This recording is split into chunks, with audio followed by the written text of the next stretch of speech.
Olá pessoal, meu nome é Robson e estamos aqui novamente no canal Vida para darmos continuidade ao nosso React. Hoje, nesse nosso capítulo 2, vamos fazer análise de outras questões. Vamos lá? Muito obrigado. Povo, série 71, apresentando esta noite o médium Chico Xavier. O Canal 4 comanda neste instante uma rede de emissoras de televisão.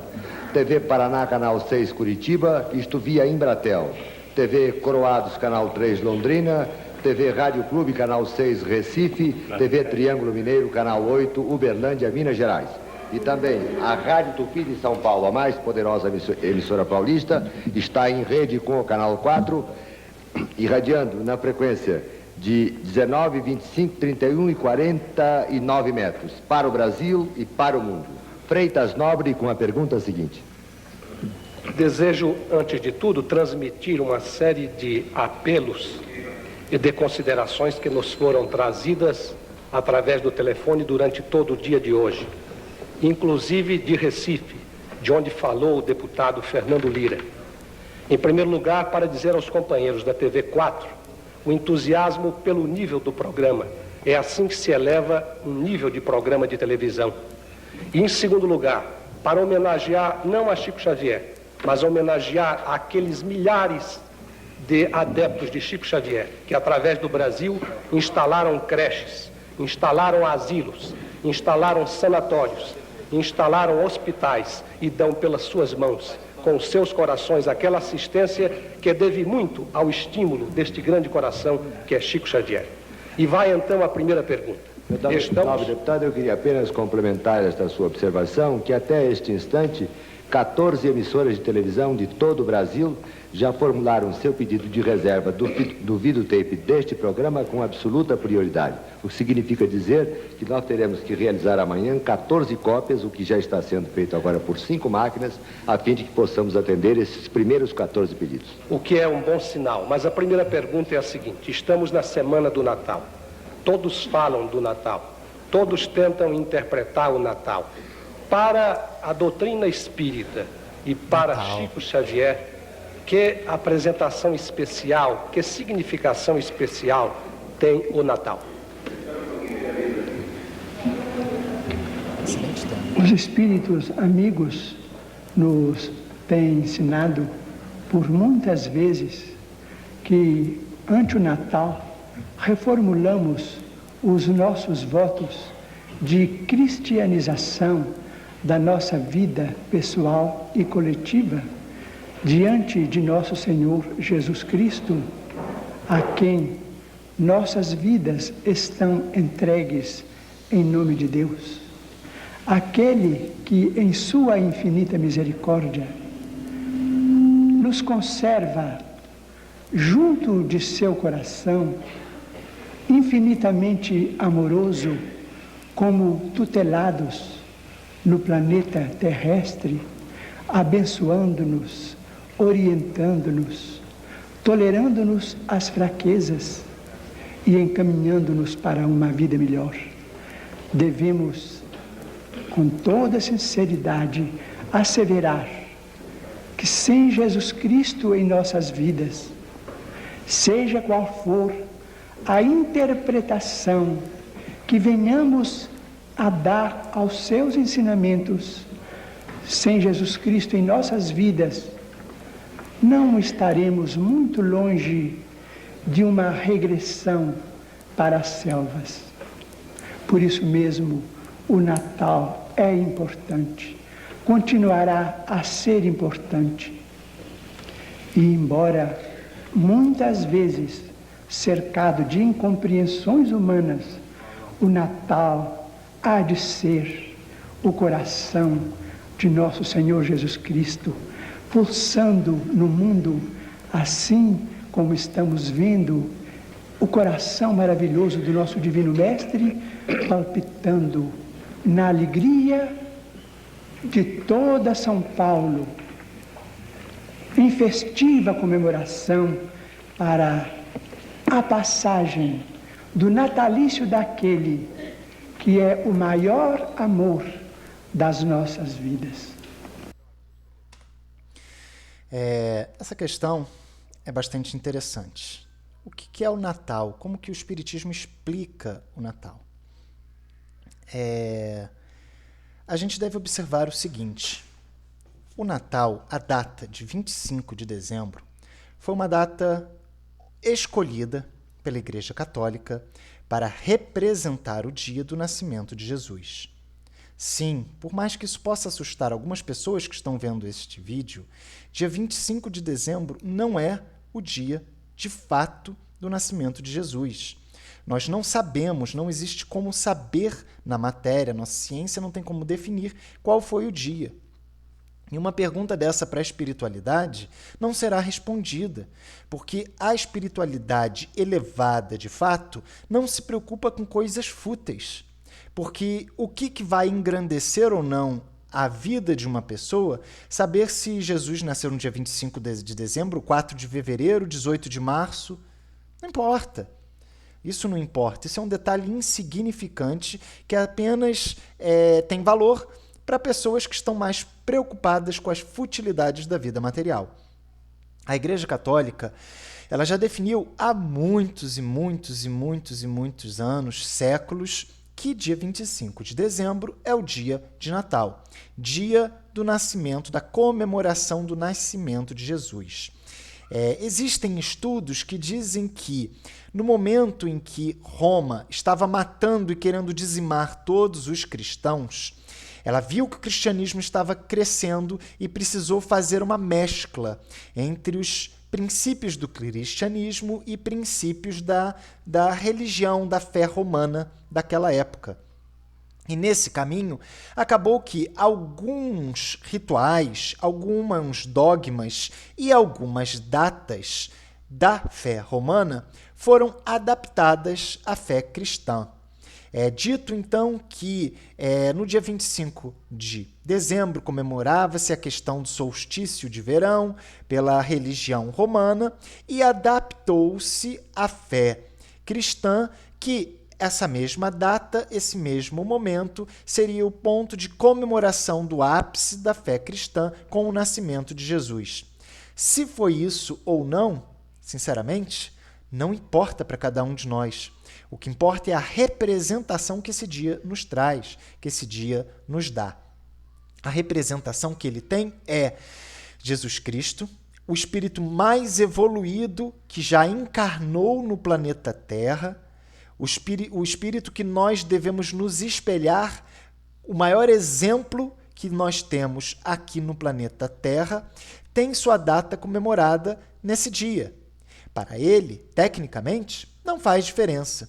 O que importa é estar viva e acesa no coração de todos os cristãos a chama que ele veio aqui colocar para que cada um de nós nos evoluíssemos e aprimorássemos, que é o amor, que é a caridade, que é a empatia pelo próximo. Não são justamente esses os sentimentos que nós vimos o final de ano empregado, quando no Natal todos desejam um Feliz Natal, um próspero Ano Novo, quando todos nós sentimos uma vibração diferenciada, quando muitas pessoas que não fazem a caridade durante o ano inteiro são abnegadas e levam cobertores, alimentos para as pessoas, doam cestas básicas e fazem um pouco para o próximo, nessa data pelo menos. Então é o significado disso que é o que verdadeiramente importa. Porém, Jesus gostaria que isso fosse feito durante todo o ano, porque nós temos que olhar para o próximo como a nós mesmos, não apenas na época de Natal, mas durante todo o ano, porque a fome, o frio e a falta de um acolhimento, de um teto, a falta de uma educação, ela perturba a vida das pessoas durante 365 dias e não durante apenas um. Então, o Natal para o Espiritismo, ele é o maior símbolo da caridade, do amor, da entrega para o próximo. E sim, a representação daquele momento em que o nosso Mestre Jesus esteve aqui na Terra para nos trazer a sua palavra de amor e de caridade. Muito bem, eu lembro agora, estão aqui os telefones através dos quais os telespectadores da capital, do interior e de outros estados poderão formular perguntas ao Chico Xavier. Desde já devo frisar que temos em mãos cerca de 100 perguntas e que elas serão feitas pela ordem. Aquelas que não forem respondidas esta noite serão entregues ao Chico e ele responderá oportunamente. Só não responderá hoje, assim de público, a perguntas que se constituem em consultas de ordem pessoal. Os telefones são os seguintes: 622-7482, 627482, 625-6147, 625-6147, 625-6148 e 625-6149, 625-6149. Dr. Hernani Guimarães Andrade é quem formula a próxima pergunta. Antes de formular a minha pergunta, eu quero justificá-la. Eu pertenço ao Instituto Brasileiro de Pesquisas Psicobiofísicas, uma entidade de natureza estritamente científica. Todavia, eu, como parapsicólogo, reconheço na extensa obra do Sr. Francisco Cândido Xavier um manancial profundo em que podem encontrar-se muitas informações de natureza científica pertencentes ao ramo, ao campo da parapsicologia. Em particular, eu aponto como mais importante contribuição nesse campo aquilo que tange a natureza do homem. Dentro da obra de Francisco Cândido Xavier, em particular, a sua série Nosso Lar, encontra-se abundante material que servirá no futuro, e num futuro muito próximo, aos parapsicólogos do mundo todo, como meio de informação segura e bastante científica. É por isso que eu me dirijo ao Sr. Francisco Cândido Xavier com uma pergunta ou várias perguntas de caráter científico.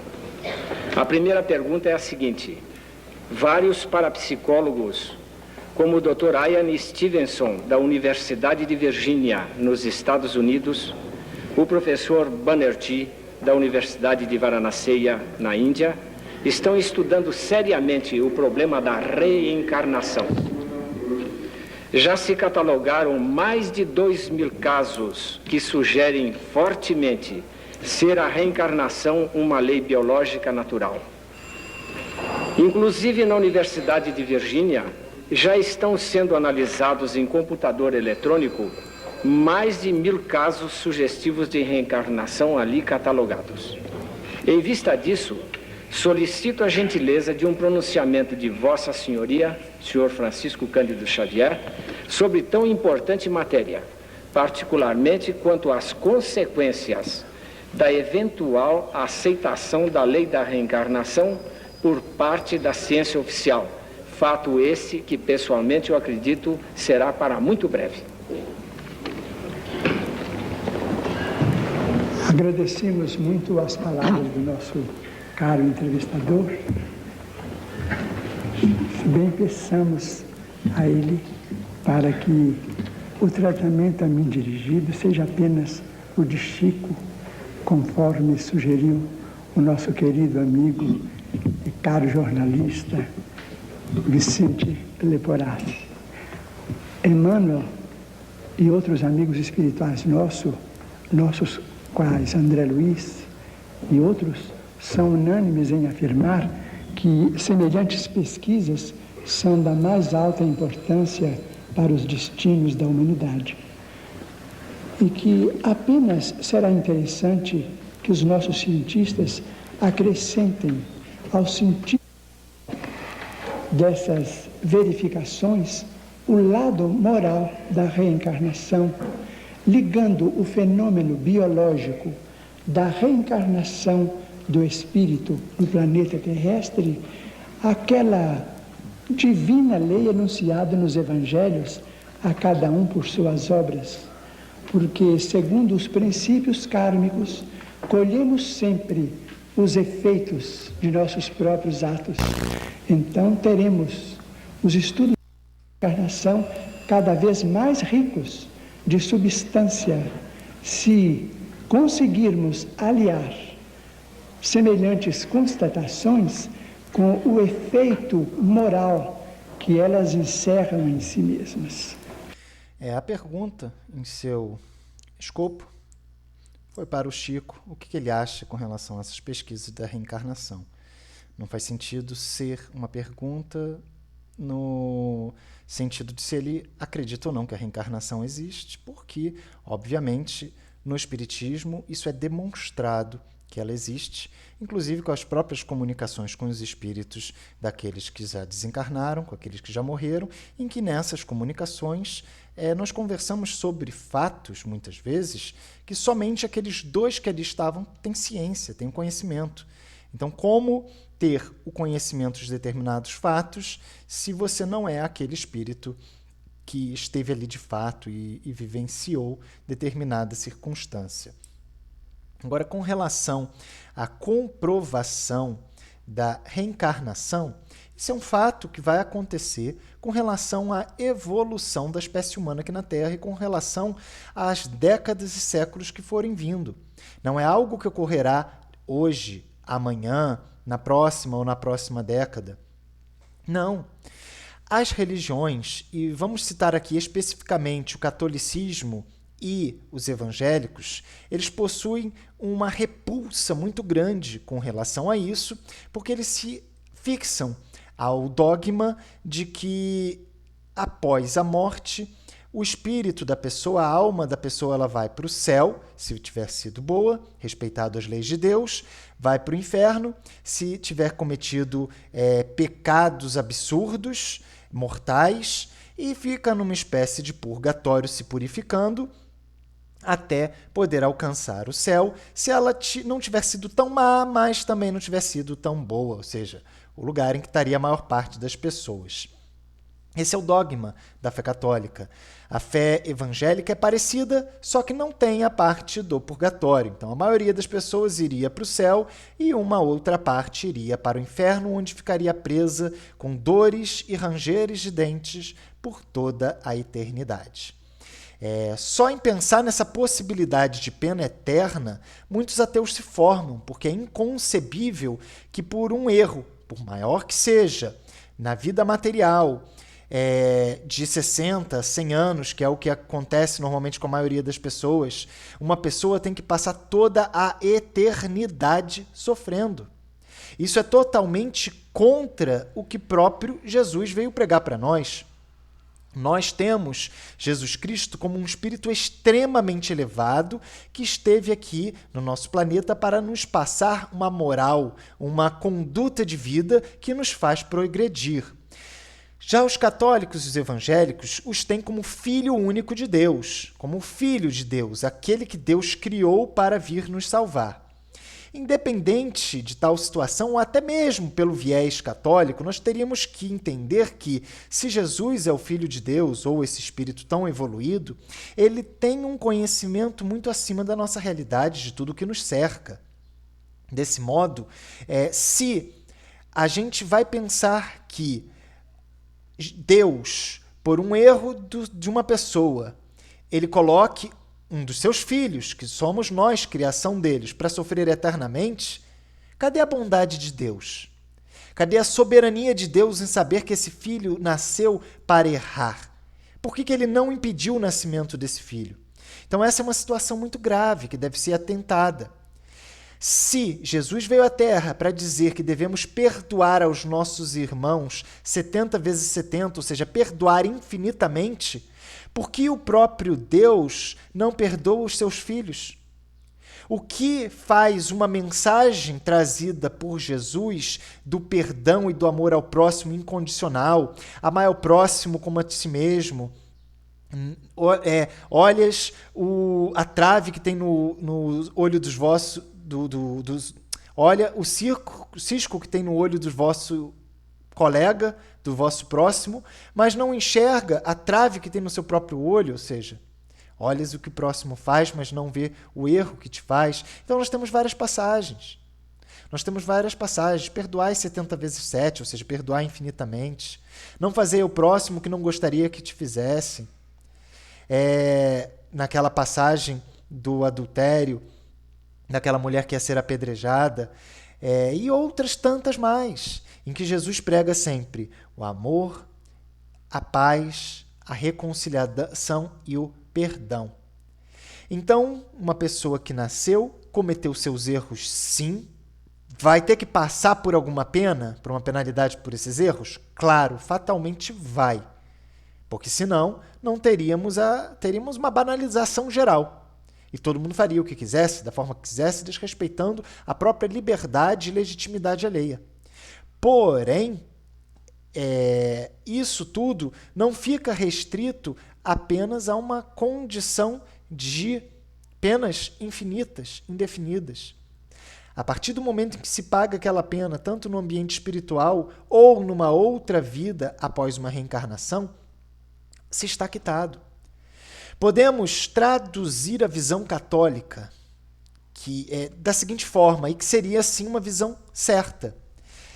O inferno seriam as perturbações que o espírito passa quando desvinculado do corpo físico, ou seja, na erraticidade, quando na vida espiritual. São as perturbações que ele passa lá, as dores e sofrimentos morais que ele passa lá, pelos males que causou nas vidas anteriores, e também, quando encarnado na Terra, quando vivo, quando nascido, as dores e os sofrimentos que passa por todo o mal já causado. Esse poderia ser o inferno. Porém, ele não é de penas eternas, ele é de penas temporárias. Após essas dívidas serem pagas, o espírito poderá progredir. O purgatório seria esse meio termo, seria uma interseção entre esse tal inferno e esse tal purgatório, em que nós vamos nos aperfeiçoando. E o céu que os católicos veem seria mais o momento em que nós já nos desapegarmos da matéria, tivermos o amor e a caridade perfeitos dentro de nós e não cometermos mais erros mundanos. E aí sim poderemos alcançar esferas superiores, planetas superiores ou até mesmo constelações e galáxias superiores. Poderemos também continuar por aqui para ajudar aqueles que precisam.